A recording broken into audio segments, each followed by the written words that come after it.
कर बाड़न दी के बहुत दुखी है ना। अरे दया बेटे को बार देखी माता पिता बिला खाता बड़े दिनों दिन रे दया तिलक दा है जाना गपुरा में।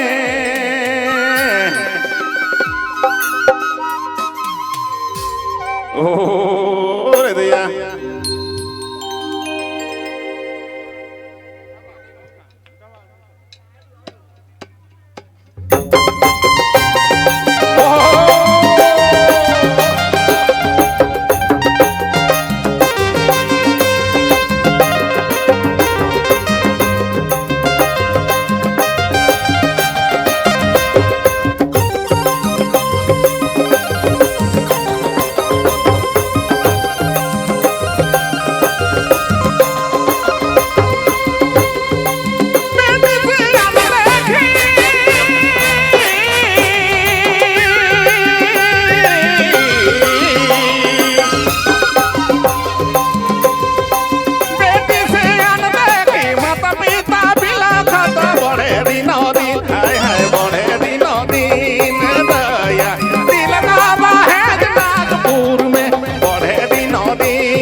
जान हाय हाय दिलय अपन जान रे दया कतना बेटला कतै दूर में दिलय अपन जान रे दया दिलय अपन जान रे दया कतना बेटला कतै दूर में।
जय सिया राम।